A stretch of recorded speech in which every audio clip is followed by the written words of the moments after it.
JS education YouTube channel के माध्यम से मैं जितेंद्र सिंह आपके सामने लाया हूं समावेशी शिक्षा से विशिष्ट बालकों पर हम चर्चा कर रहे थे। जैसे कि आप जानते हैं कि समावेशी शिक्षा में दो तरीके के बच्चे होते हैं, आपके सामान्य बच्चे और एक होते हैं आपके विशिष्ट बच्चे। तो इन दोनों को मिलाकर जब हम पढ़ाते हैं तो वो बनती है हमारी समावेशी शिक्षा। अब वो विशिष्ट बच्चे जो होते हैं वो उनके कई सारे प्रकार होते हैं। तो उन विशिष्ट बच्चों में हम लाए हैं आज आपके लिए दृष्टिबाधित बालक, यानी कि बाधित बालकों को हम सामान्य बच्चों के साथ मिलाकर पढ़ाते हैं। तो दृष्टिबाधित बालकों की हम कैसे पहचान करेंगे, दृष्टिबाधित बालक कौन होते हैं, उनकी क्या शिक्षा है, उनको कैसे पढ़ाया जाता है, उनके लिए क्या हम उपाय कर सकते हैं, teacher as a teacher school किस प्रकार से अपनी सहायता दे सकते हैं। तो ये आपके बीएड सेकंड ईयर में है सिलेबस में, किसी न किसी यूनिवर्सिटी में जो है आपका समावेशी शिक्षा होता है। आपका सी टेट में आता है, आपका रीट में आता है, आपके टेट में आता है। तो समावेशी शिक्षा में दृष्टिबाधित बालक जो विशिष्ट बालकों की कैटेगरी में आते हैं वहां से प्रश्न बनता है। तो मैं जितेंद्र सिंह आज आपके सामने ये टॉपिक क्लियर करने की कोशिश करूंगा। आइए अंत तक बने रहिए। तो सबसे पहले देखते हैं दृष्टिबाधित बालकों की परिभाषाएं, विशेषताएं और वर्गीकरण, इन पर हम चर्चा करेंगे। सबसे पहले हम दृष्टिबाधित बालकों से भी पहले जो है दृष्टिहीन बालकों की बात करते हैं। देखिए दृष्टिहीन और दृष्टिबाधित बालकों में अंतर होता है। दृष्टिहीन बालक वे होते हैं जो पूर्ण रूप से अंधे होते हैं, जिन्हें कुछ दिखाई नहीं देता, और दृष्टिबाधित बालक वो होते हैं जिन्हें कुछ दिखाई देता है, यानी कि सामान्य बालकों से कम दिखाई देता है। तो यहां पर हम दृष्टिहीन बालकों की बात करेंगे। सभी प्रकार के उपाय करने के बाद व्यक्ति किसी वस्तु को 20 फीट की दूरी पर नहीं देख पाता, जबकि सामान्य व्यक्ति उसी वस्तु को 200 फीट की दूरी पर देखता है। तो उस व्यक्ति को दृष्टिहीन कहा जाएगा, यानी कि दृष्टिहीन पूर्ण रूप से अंधा कहा जाएगा। दृष्टिहीन को 20/200 के रूप में लिखा जाता है, यानी कि कोई वस्तु है, यहां पर कोई वस्तु रखी है आपकी, ये वस्तु है और यहां कोई प्राणी है, ये प्राणी खड़ा है कोई। तो ये यहां से यहां तक तो सामान्य है, तो इसे 200 फीट की दूरी पर इसे देख सकता है, ये 200 फीट की दूरी है, लेकिन यह है आपका सामान्य।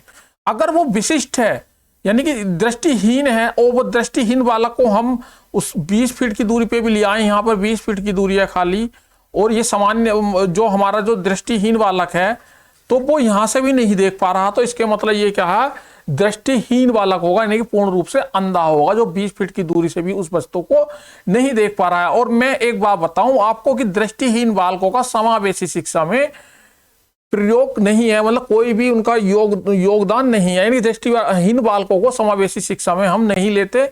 इनके लिए अलग से विद्यालय होते हैं, अलग से इनके कोर्सेज होते हैं, इन्हें पढ़ाने वाले अलग से इनकी सुविधा होती है। समावेशी शिक्षा में जो लिए जाते हैं वो लिए जाते हैं दृष्टिबाधित बालक। दृष्टिबाधित बालक क्या होते हैं? वे बालक जो आंशिक रूप से देखने में सक्षम होते हैं, उनके नेत्रों में प्रतिबिंब की तीव्रता बहुत कम होती है और उनकी दृष्टि क्षमता 20/70 होती है। अर्थात सामान्य बालक यदि किसी वस्तु को 70 फीट की दूरी से देखते हैं तो दृष्टिबाधित बालक उसे 20 फीट पर ही देख पाएगा। यानी कि अब दृष्टिबाधित बालक क्या होते हैं? देखो, दृष्टिहीन बच्चे तो अंधे होते हैं, उनके लिए विशेष विद्यालय होते हैं, वो अलग चीज है। दृष्टिबाधित बालक जिनको दिखाने में कुछ कठिनाइयां हैं, सामान्य बच्चों की अपेक्षा वो कम देख रहे हैं, तो उन्हें दृष्टिबाधित बालकों में रखा जाएगा। तो सामान्य बच्चे किसी चीज को, जो सामान्य बच्चा है आपका, वो किसी चीज को 70 फीट तक पे देख सकता है, मतलब 70 फीट पर दूरी पर रखी हुई वस्तु। लेकिन जो आपका दृष्टिहीन बालक है, दृष्टिबाधित बालक है, वो उसे जो है 20 फीट से देखेगा, 20 फीट से देखेगा। अगर यदि 20 फीट से भी नहीं देख पाएगा तो वो अंधा है। तो इसके मतलब जो विशिष्ट बालक हैं, जो दृष्टिबाधित बालक हैं, वो 20 फीट की दूरी से देख सकते हैं। सामान्य बच्चों से कुछ कम देख पाते हैं, कम दूरी से देख पाते हैं, उन्हें दृष्टिबाधित बालक कहते हैं, जिनको सामान्य बच्चों के साथ हम पढ़ाते हैं और वो समावेशी शिक्षा हमारी कहलाती है। समावेशी शिक्षा में दृष्टिबाधित बालकों को हम पढ़ाते हैं। अब इनका क्या होता है, दृष्टिबाधित बच्चों की जो विशेषताएं हैं उन पर थोड़ी नजर डाल लेते हैं। सबसे पहली, दृष्टिबाधित बच्चों को उनके साथियों द्वारा उचित प्रकार से स्वीकार नहीं किया जाता। यानी कि जो दृष्टिबाधित बालक होते हैं, जिनकी दृष्टि में कुछ कमी होती है, जिन्हें देखने में कोई प्रॉब्लम होती है, तो वो उनके साथी जो है उनको सही से अपने साथ एडजस्ट नहीं कर पाते, उन्हें स्वीकार नहीं कर पाते, उनको जो है वो हर जगह जो है हीन भावना से देखते हैं, मतलब उन्हें पीछे कि वो उनका साथ नहीं दे पाते, तो उस तरीके से जो है कहीं ना कहीं वो स्वीकार करने में उन्हें परेशानी होती है। अब दृष्टिबाधित बालकों को सीखने का ढंग सामान्य बालकों से अलग होता है, क्योंकि सामान्य बालक देखकर वे अनुकरण करके सीखते हैं, जबकि दृष्टिबाधित बालकों को देखने में और अनुकरण करने में परेशानी होती है, तो वो धीरे और जो है सामान्य बालकों से कम मतलब अलग तरीके से सीख पाएंगे। तो ये दृष्टिबाधित बालकों की पहचान होगी, विशेषता होगी। इनमें संप्रेषण क्षमता होती है, ये भाषा के माध्यम से ही अपनी बात माता पिता तथा साथियों से कह सकते हैं। ये भाषा सीखने के लिए अधिक उत्साही होते हैं, यानी कि ये जो बालक होते हैं, जो दृष्टि बाधित बच्चे होते हैं, वो भाषा के माध्यम से अपनी बातों को दूसरे तक पहुंचाने की कोशिश करते हैं। दृष्टिबाधित बालक जो है एक तरीके से पढ़ाई में कहीं भी जो है हर क्षेत्र में थोड़ी बहुत प्रॉब्लम होती है। इनकी शाब्दिक अभिव्यक्ति आंतरिक नहीं होती, इनके अनुभव पूर्ण रूप से नहीं होते और ये अमूर्त प्रत्ययों को समझने में कठिनाई महसूस करते हैं। दृष्टिबाधित बच्चों की शैक्षणिक उपलब्धि जो है सामान्य बच्चों के समान नहीं होती है, परंतु ये शब्दार्थ उत्पन्न करने में कठिनाई कर पाते हैं। देखिए, जो सामान्य बच्चे हैं उनकी उपलब्धि, शैक्षिक उपलब्धि, उनके परिणाम जो हैं दृष्टिबाधित बालकों के परिणाम से अच्छे होते हैं, तो वहां से ही पहचान कर सकते हैं हम दृष्टिबाधित बालक, यानी कि इसके सामने कोई समस्या है, वो दृष्टिबाधित भी हो सकता है। मध्यम रूप से दृष्टिबाधित बालकों के व्यवहार अन्य बालकों के प्रति नकारात्मक होता है, यानी कि जो दृष्टिबाधित बालक का व्यवहार है वो अन्य जो सामान्य बालक है उनके प्रति वो नकारात्मक है, उनके बारे में सोचता है कि ये तो मतलब मुझसे आगे है, या वो नकारात्मक चीजें अपने मन में सोचता है। ऐसे बच्चों में समायोजन की समस्या पैदा होती है, क्योंकि समस्या में उनके साथ अलग व्यवहार किया जाता है। देखिए, दृष्टिबाधित बच्चा जो है सही से समायोजन करने में भी उसे प्रॉब्लम होती है, क्योंकि वो कक्षा हो या आपका कहीं भी आपका समाज हो, आपका कहीं रूम पर रहता हो, वो तो उसे जो है वहां समायोजन करने में प्रॉब्लम होगी, क्योंकि वो जो है कहीं ना कहीं अपने कम देखने की समस्या से पीड़ित होगा, जिससे उसका मनोबल भी डाउन होगा, जिससे कि वो कक्षा में या कहीं भी समायोजन करने में उसे परेशानी होगी। ऐसे बच्चे स्थान व रंग आदि को समझने में कठिनाई का अनुभव करते हैं, यानी कि ऐसे बच्चों को स्थान की एकदम से पहचान नहीं होती, रंगों को भी कठिनाइयों से पहचानते हैं, यानी उनके अंदर रंग पहचानने की भी क्षमता कम होती है। अब दृष्टिबाधित बच्चों को क्यों पहचान कैसे करेंगे हम? अगर दृष्टिबाधित बच्चा आपके क्लास में है या आपके आसपास है या आपके घर में है, तो आप उसकी पहचान कैसे करेंगे? पहचान करने के लिए जो है सबसे पहले उसका व्यवहार द्वारा हम पहचान कर सकते हैं। उसके व्यवहार को ऑब्जर्व करेंगे हम। दृष्टिबाधित बालक की पहचान उनके व्यवहार, शारीरिक बनावट व उन पर लगातार निगरानी रखकर भी कर सकते हैं, यानी कि हम उसकी शारीरिक बनावट देखेंगे, उसका व्यवहार देखेंगे, उस पर लगातार निगरानी रखेंगे और देखेंगे उसकी एक्टिविटी। अक्सर क्या होगा, ऐसा बच्चा अक्सर सिर दर्द बतलाएगा, दर्द के बाद आंखें बंद कर लेगा, नहीं कि वो बताएगा मेरे सर में दर्द है, अपनी आंखों को मलेगा, वो आंखों को अत्यधिक मलते हैं ऐसे बच्चे। पुस्तकों को आंखों के निकट लाकर पढ़ेंगे, यानी कि जो उनको पढ़ने की चीज है तो वो इस तरीके से पढ़ेंगे, उसे देख पास में लाकर पढ़ेंगे, ये इसकी पहचान है। बार बार पलके झपकेगा, यानी कि दृष्टिबाधित बालकों को आप उनके व्यवहार के आधार पर, इन पॉइंटों पर आप उनके व्यवहारिक जीवन को देखकर लगातार निगरानी करके उन्हें जो है पहचान सकते हैं, उनकी पहचान कर सकते हैं। अब दूसरा तरीका क्या है बच्चे को पहचानने का? लगातार कक्षा निरीक्षण द्वारा अध्यापक दृष्टिबाधित बालकों की पहचान कर सकता है, यानी कि एक अध्यापक अपनी कक्षा में बच्चों को देखकर ऐसे बच्चों की जो निरीक्षण करके जो है बता सकता है कि ये बच्चा दृष्टिबाधित है या नहीं है। जैसे कुछ बच्चे ब्लैक बोर्ड पर देखने या चार्टों को पढ़ने में अधिक कठिनाई पाते हैं, तो उसमें दृष्टि दोष है, यानी कि देखा कि क्लास में अधिकतर बच्चे बोर्ड पर सही से पढ़ पा रहे हैं और चार्ट को भी सही से पढ़ पा रहे हैं, लेकिन कुछ बच्चे ऐसे जिन्हें जो है देखने में समस्या हो रही है, उनके हाव भाव देखकर बता सकते हैं कि इसे स्पष्ट नहीं दिख रहा है, तो आप अपनी कक्षा में ऐसे बच्चों को निरीक्षण द्वारा पहचान सकते हैं। शारीरिक चिन्ह द्वारा, यदि बच्चे की आंखें सूजी हुई हैं, बच्चे की आंख लाल है, बच्चे की आंख से पानी बह रहा है, तो ये सब जो है आंखों की बीमारी है, आंखों से संबंधित परेशानी है, इनका समय से इलाज नहीं कराया जाएगा तो बच्चे के अंदर दृष्टि दोष के लक्षण आ जाएंगे। तो ये शारीरिक चिन्हों से भी जो है आप पहचान सकते हैं दृष्टिबाधित बालकों को, यानी कि जिनकी दृष्टि में कोई प्रॉब्लम है। इसके बाद आंखों की जांच द्वारा भी हम जो है दृष्टिबाधित बालकों को बता सकते हैं। वर्ष में कम से कम 2 बार जो है बच्चों की आंखों का निरीक्षण होना चाहिए। उनका जो हेल्थ टेस्ट है उसके माध्यम से, मेडिकल साइंस के माध्यम से बच्चों की आंखों की जांच कर हम बता सकते हैं कि बच्चे की आंख देखने की शक्ति कितनी है, कितनी कम है, वो सामान्य बच्चों के बराबर है या उससे कम है, दृष्टिबाधित है या दृष्टिहीन है। तो ये चीजें आप जो है यहाँ से देख सकते हैं। कुछ टेस्ट होते हैं जिनके माध्यम से आंखों के जांच की जाती है। अब आता है दृष्टिबाधित बालकों की समस्याएं। समस्याएं क्या हैं? अब इन बालकों की समस्या सबसे पहले तो शैक्षिक समस्या होगी। शैक्षिक समस्या में क्या होगा? दृष्टिबाधित बच्चों की शैक्षिक उपलब्धि सामान्य बच्चों की अपेक्षा कम होगी। यानी कि जो सामान्य बच्चे हैं उनके परिणाम अच्छे आएंगे, उनकी उपलब्धि अच्छी होगी शैक्षिक, और जो दृष्टिबाधित बालक है उनकी उपलब्धि में कमी होगी।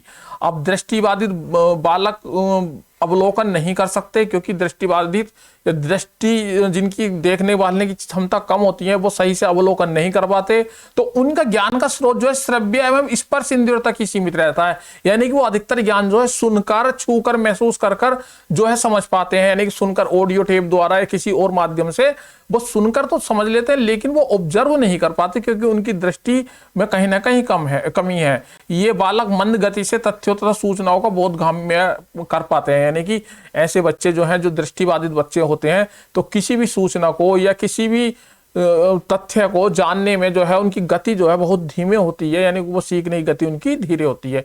तो ये शैक्षिक समस्याएं हो सकती हैं। और बुद्धि लब्धि के स्तर पर क्या हो सकता है? दृष्टिबाधित बच्चों की बुद्धि लब्धि भी सामान्य बच्चों से कम होती है। अधिकांश बुद्धि परीक्षणों में ज्ञान, अनुभव, सूचनाओं पर आधारित प्रश्न होते हैं, इसलिए इनका बुद्धि लब्धि स्तर भी कम होता है। यानी कि ऐसे बच्चों को बुद्धि लब्धि स्तर भी कम देखा गया है जिन बच्चों की आंखों में या दृष्टि में कोई समस्या पाई गई है। दृष्टिबाधित बच्चों की अधिगम व्यवहार व समायोजन संबंधी विभिन्न समस्याएं होती हैं। उनके सामने शिक्षा से संबंधित, बुद्धि लब्धि से संबंधित, समाज में समायोजन से संबंधित बच्चों की बहुत समस्याएं होती हैं जो दृष्टिबाधित बच्चे होते हैं। अगली जो समस्याएं समायोजन से संबंधित समस्या है, यानी कि दृष्टिबाधित बच्चों को समाज में हीन दृष्टि से देखा जाता है। इन्हें बहुत सी व्यक्तिगत व सामाजिक समस्याओं का सामना करना पड़ता है। यानी कि ऐसे बच्चों को मान लो कोई दृष्टिबाधित है तो उसे जो है समाज में जो है लोग उसे अंधा कहते हैं, उसे कुछ से कुछ बोलते हैं, उसकी सामाजिक आलोचना करते हैं, और सामाजिक समस्याएं हो सकती है, व्यक्तिगत भी परेशानी हो सकती है। यानी कि उसे सही से नहीं दिख पा रहा है तो वो उसके चलने फिरने में, किसी को पहचानने में, कहीं किसी तरीके का व्यवहार करने में उससे मिस्टेक हो जाती है, या और कोई परेशानी हो जाती है। व्यक्तिगत प्रॉब्लम भी होती हैं ऐसे बच्चों को जो दृष्टिबाधित होते हैं, इसलिए इन्हें समाज में समायोजन करने में कठिनाइयां होती हैं। यानी कि जब इनमें ये दृष्टिबाधित लोग होते हैं तो इस समाज की जो एक्टिविटीज है उन्हें धीरे करते हैं या नहीं कर पाते। यानी कि उनको जब दिखता ही कम है तो वो जो समाज के तौर तरीके हैं, समाज की जो मुख्य तरीके हैं रहने के, या वो कोई व्यक्तिगत चीजें हैं कि किस तरीके से क्या करना है, कि वो किसी को पास में खड़े होकर उन्हें दूर का दिख ही नहीं पा रहा है तो वो उनका अभिवादन नहीं कर रहे। तो इस तरीके से बहुत सारी समस्याएं आती हैं, तो उनको समायोजन करने में भी कठिनाई होती है। जो लोग दृष्टिबाधित होते हैं, निम्न वाणी विकास, पूर्ण रूप से दृष्टिबाधित बालक वाणी की कला और कौशल के अनुकरण नहीं कर पाते। यानी कि ये बच्चे शब्दों के उच्चारण व उपयोग में कठिनाई अनुभव करते हैं। जब ये सही से देख नहीं पाते तो सामने वाला जब इन्हें कोई चीज सिखाते हैं, कोई वाणी जो बोलने का, जो देखो बोलने जो वाणी में शब्द हमारे आते हैं, हम जो बोलना सीखते हैं वो अनुकरण करके बोलना सीखते हैं। माँ बापों को या टीचर को, टीचर किस तरीके से होठ हिला रहा है या किस तरीके से बातें कर रहा है, तो देखने में अगर कमी है तो वो शब्दों को जो है सही से पहचान नहीं पाएगा, उनका उच्चारण करने में, उनका उपयोग करने में जो है दृष्टिबाधित बच्चों को परेशानी होगी। अब दृष्टिबाधित बच्चे का व्यक्तिगत सामान्य बच्चों के व्यक्तित्व से भिन्न होता है। यानी जो पर्सनैलिटी है दृष्टिबाधित बच्चे की, तो ऑफिशियली वो डाउन होगी सामान्य बच्चे की पर्सनैलिटी की तुलना में, क्योंकि जो दृष्टिबाधित बच्चा होगा वो असुरक्षा की भावना महसूस करेगा, वो विक्षिप्त होगा। यानी कि उसे हमेशा डरा डरा असहज सा रहेगा कि मुझे कम दिखता है, कहीं मुझसे कोई मिस्टेक ना हो जाए। इस तरीके से जो है उसका जो व्यक्तित्व है, उसकी जो पर्सनैलिटी में है डरा डरापन, और उसका पर्सनैलिटी डाउन हो जाती है सामान्य बच्चे की अपेक्षा में। उसके अंदर कॉन्फिडेंस की कमी हो जाती है। देखने में असुविधा होने के कारण इन्हें चलने फिरने, उठने बैठने, अपनी दिनचर्या संबंधित कार्यों को करने, विद्यालय आने जाने और उनकी गतिविधियों में भाग लेने में असुविधा होती है। यानी कि जिनको दृष्टि दोष होते हैं, जिनकी नजरों में कमी है, जिनकी आई साइट वीक होती है, तो उन्हें चलने फिरने में भी प्रॉब्लम होती है। कहीं उठ बैठ रहे हैं तो उसमें प्रॉब्लम होती है। चेयर पड़ी है, चेयर के उससे की साइड में बैठ गए, चेयर उन्हें दिखी नहीं। तो इस तरीके से जो है विद्यालय आने जाने, विद्यालय की एक्टिविटीज में जो भी उनकी दिन भर की गतिविधियां हैं उनमें उन्हें प्रॉब्लम होती है, जिनकी दृष्टि में कमी होती है। उन्हें अपनी दृष्टिकोण के कारण कुछ विशेष उपकरणों, सामग्री व सहायकों की आवश्यकता होती है, जिससे वे अपनी प्राकृतिक एवं सामाजिक परिवेश तथा शिक्षा व्यवस्था तक का उचित समायोजन कर सके। ऐसे बच्चों को जो है कुछ उपकरण चाहिए, कुछ सामग्री चाहिए, कुछ सहयोग चाहिए, जिससे कि वो अपनी जो है एक तरीके से अच्छा एडजस्टमेंट कर सकें। तो दृष्टिबाधित बच्चों की ये समस्याएं थी। अब कारण क्या है दृष्टि दोष के? कारण भी समझेंगे यहाँ पर। रक्त की कमी या विटामिन ए की कमी से आंखों की दृष्टि में दोष आ जाता है, यानी कि आपके पोषण में, आपके खाने पीने में यदि पौष्टिक चीजें कम है या विटामिन ए की कमी हो रही है, आपके शरीर में जो है खून की कमी है, तो उससे भी दृष्टि दोष पैदा हो जाते हैं। अब दुर्घटना, मारपीट, चोट लगने के कारण भी आंखों की रोशनी भी चली जाती है या रोशनी कम हो जाती है, किसी चोट लगने से, कहीं मारपीट करने से या किसी एक्सीडेंट से। बालकों की आंखें संक्रामक रोगों के लिए सावधानी नहीं बरतने पे भी खराब हो जाती हैं। बच्चों को कोई संक्रामक रोग हो गया आंखों से संबंधित, उस रोग में जो है सही से हमने सावधानी या इलाज नहीं करवाया, तो उससे भी दृष्टि दोष पैदा हो सकता है।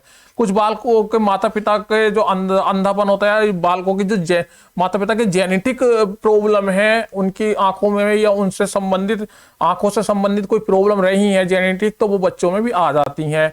आंखों में रोग होने या दुखने पर उचित चिकित्सा नहीं कराने पर आंखों में दृष्टि की कमजोरी आ जाती है। इसके बाद जब ये दृष्टि के कारण ही पता चल गया, हमें समस्याएं पता चल गई, हमने पहचान कर ली, तो अब हमारा मुख्य जो कार्य शुरू होता है, अब होता है ये हमारा मुख्य कार्य है, यानी शिक्षक का जो मुख्य कार्य है, दृष्टिबाधित बालकों की शिक्षा किस प्रकार होगी। ये समावेशी शिक्षा का मेन पॉइंट है कि हम इन बच्चों को, समावेशन तो हमने कर लिया, इंक्लूजन तो हमने कर लिया, इन्हें पढ़ाएंगे कैसे, उस पर मेन फोकस होगा। तो ये बातें आती है निकल कर। अब समावेशी शिक्षा का जो मेन उद्देश्य है वो पूरा होता है। यहाँ पर उनके शिक्षण हेतु तो विशिष्ट प्रशिक्षित अध्यापकों की व्यवस्था की जानी चाहिए, यानी कि शिक्षक ऐसा हो जिसे ज्ञान हो कि जिस बच्चे की आंखों में दृष्टि दोष है या और किस प्रकार का दोष है, तो उसे किस प्रकार से हैंडल करना चाहिए, इस तरीके की ट्रेनिंग अध्यापक के पास होनी चाहिए विशिष्ट बच्चों को पढ़ाने की। यदि समावेशी कक्षाओं में वो शिक्षा दे रहा है, तो कम दिखाई देने वाले बालकों की कक्षा में प्राकृतिक प्रकाश की पूरी व्यवस्था होनी चाहिए। कक्षा की चार दीवारों में चमक नहीं होनी चाहिए, कि कक्षा के अंदर पूर्ण रूप से प्रकाश होना चाहिए, प्रकाश की कमी नहीं होनी चाहिए। ऐसे बच्चों को खिड़कियों के पास बैठाएं, ऐसे बच्चों को बोर्ड के पास बैठाएं, ऐसे बच्चों के लिए बड़ा बड़ा लिखें बोर्ड पर, और ऐसे बच्चों के लिए स्पष्ट बोलें। ऐसे बच्चों के लिए जो है हम जो किताबें हैं उनकी बड़ी बड़ी छाप वाली किताबें बना सकते हैं। ऐसे बच्चों को हम चश्मा लगा सकते हैं, और यंत्रों के माध्यम से, श्रवण यंत्रों के माध्यम से, श्रवण सहायक सामग्रियों के माध्यम से ऐसे बच्चों को हम शिक्षा दे सकते हैं। तो ये दृष्टिबाधित बालकों की शिक्षा में जो है मुख्य बातें हैं। इसके बाद इन्हें व्यावसायिक निर्देशन देने की आवश्यकता होती है, क्योंकि दृष्टिबाधित बच्चा है, आगे चल के अगर व्यावसायिक निर्देशन होगा उसके पास, तो वो आगे चल के कोई बिजनेस कर लेगा, कोई व्यवसाय कर लेगा, जिससे उसका जीवन यापन सही से हुआ। उनकी शिक्षा के लिए विशेष उपकरण में विशेष साधनों की आवश्यकता होती है। जब ब्रेन लिपि के अतिरिक्त इनके शिक्षण में श्रव्य सहायक साधनों का अधिक महत्व है, जैसे radio, tape recorder, audio cassette, यानी कि हमें जो है सुनने वाले जो सहायक सामग्री यानी श्रव्य सहायक सामग्रियों का अधिक उपयोग करना चाहिए ऐसे बच्चों के लिए। इनके शिक्षण में निर्देशन, दृढ़ता एवं उत्तेजना आदि सिद्धांतों पर पर्याप्त बल देना चाहिए। ऐसे बच्चों को समय समय पर मोटिवेट करते रहना चाहिए, उन्हें उत्तेजित करता रहना चाहिए। उन सिद्धांतों के माध्यम से हमें उन्हें पर्याप्त बल देना चाहिए जी कि आप जो है किसी से कम नहीं हो। तो इस तरीके से इन्हें बीच बीच में निर्देशित करता रहना चाहिए। इनकी कक्षाओं में प्रकाश की समुचित व्यवस्था हो। इन्हें पढ़ने का उचित आसन और ढंग सिखाना चाहिए कि किस तरीके से आपको बैठना है, किस तरीके से आपको सीखना है। तो दृष्टिबाधित बालकों को ये चीजें भी सिखानी चाहिए। वस्तुओं को ऐसे स्थान पर रखा जाए जहां से सभी बालक ठीक प्रकार देख सकें, यानी ब्लैक बोर्ड, चार्ट, आपके मॉडल जो हैं कक्षा में इस प्रकार से होने चाहिए कि दृष्टिबाधित बालक उसे आसानी से देख पाए। इनके लिए ऐसी पुस्तकों की व्यवस्था की जाए जिनमें बड़े बड़े अक्षर हों। ऐसे बालकों के साथ अन्य साथी, अध्यापक, परिवार एवं समाज आदि का व्यवहार हंसी मजाक एवं सहानुभूतिपूर्ण होना चाहिए, यानी कि जो अध्यापक हैं, जो उनके साथी हैं, उनके माता पिता हैं, तो उनके साथ हंसी मजाक करना चाहिए, उनके प्रति सहानुभूतिपूर्ण व्यवहार होना चाहिए। दृष्टिबाधित बालकों के लिए कभी भी जो है आप हीन भावना नहीं रखेंगे, कभी भी जो है उन्हें उनका मनोबल डाउन नहीं करेंगे, उन्हें जो है कभी भी इस चीज का एहसास नहीं दिलाना चाहिए कि वो दृष्टिबाधित हैं, वो सामान्य बच्चों से कम हैं। तो पढ़ने में उनके साथ सहानुभूतिपूर्ण व्यवहार किया जाता है ताकि उन्हें पढ़ने लिखने में उचित समायोजन की प्रेरणा मिल सके, अपने को हीन एवं असुरक्षित ना समझे। अब जब पढ़ने लिखने के लिए जो उनके व्यवहार में सहानुभूतिपूर्ण व्यवहार रखेंगे तो उन्हें जो है वे सही से समायोजित हो जाएंगे कक्षा में और सही से पढ़ने लिखने लगेंगे। उससे क्या होगा, उनके अंदर की हीन भावना और उनके अंदर की जो असुरक्षा है वो दूर होगी, वो जो है उनमें कम होगी। बालक की आंखों में कोई रोग है तो उसे कम दिखाई देता है तो उसकी चिकित्सा एवं उपचार कराना चाहिए समय से। पर्याप्त प्रेरणा, उत्साह, आत्मविश्वास की भावना विकसित करनी चाहिए, समय समय पर उन्हें मोटिवेट करते रहना चाहिए। बालकों को भी सहयोग देना चाहिए। इनके मन में निराशाहीन भावना तथा उपेक्षा की भावना को दूर करना चाहिए। इनके अंदर कोई निराशा आ गई है, कोई उपेक्षा आ गई, कोई हीन भावना आ गई है तो टीचर जो है उसे दूर करे, उन्हें बताए कि आप किसी से कम नहीं है। समय समय में मोटिवेट करना चाहिए ऐसे बच्चों को। यदि ऐसे बालकों के लिए आवासीय विद्यालय हो तो एक स्थान से दूसरे स्थान पर जाने में उन्हें जो कठिनाई होती है वो कठिनाई नहीं होगी। ऐसे बच्चों के लिए छात्रावास और आवासीय विद्यालय होने चाहिए। जो बच्चे दृष्टिबाधित होते हैं या जो बच्चे विशिष्ट होते हैं, जिन्हें आने जाने में प्रॉब्लम होती है, जिन्हें देखने में प्रॉब्लम होती है। इसके बाद जब उनकी शिक्षा की बात आ गई तो दृष्टि दोष के बारे में और यहाँ पर चर्चा कर लेते हैं। दृष्टि दोष से जो बहुत क्वेश्चन पूछे गए आपके TET, C TET, super TET और अलग से शॉर्ट क्वेश्चन पूछ लिया गया था आपका डीएलएड में भी, बीएड में भी आ सकता है। तो किसी सामान्य व्यक्ति की आंखों की फोकस दूरी लगभग 70 से 22 मिलीमीटर के बीच होती है। तो कुछ विशेष परिस्थितियों में नेत्र धीरे धीरे अपनी समंजन क्षमता खो देते हैं। नेत्र में अपवर्तन संबंधी विकार होने से दृष्टि दोष उत्पन्न हो जाता है। यानी कि कुछ ऐसी परिस्थिति आती है धीरे धीरे कि नेत्रों के अंदर जो वो अपनी जो क्षमता खो देते हैं और उनमें जो है फोकस दूरी जो है लगभग 70 से 22 मिलीमीटर के बीच होती है। यानी कि वो जो 70 से 20 मिलीमीटर के बीच ही देख पाते हैं। तो ऐसे में क्या होता है, आंखों में दृष्टि दोष हो जाता है। ऐसे लोगों में दृष्टि दोष हो जाता है। ये 3 प्रकार के होते हैं। एक आपका होता है निकट दृष्टि दोष, एक होता है आपका दूर दृष्टि दोष, एक होता है आपका जरा दृष्टि दोष। अब निकट दृष्टि दोष क्या होता है? निकट दृष्टि दोष में क्या होता है, मनुष्य को या बालक को या आदमी को निकट का दिखता है। कहाँ का दिखता है? निकट का, मतलब पास का दिखता है। निकट का या पास का दिखता है और दूर का नहीं दिखता। यानी कि दूर का उसे नहीं दिखेगा, दूर का उसे नहीं दिखेगा। और ऐसे व्यक्ति को जो है जिसे निकट का दिखता है और दूर का नहीं दिखता है तो उसे निकट दृष्टि दोष कहते हैं। इसके लिए अवतल लेंस का प्रयोग किया जाता है। इनके चश्मों में अवतल लेंस का प्रयोग किया जाता है जिससे इनका दोष दूर हो जाता है।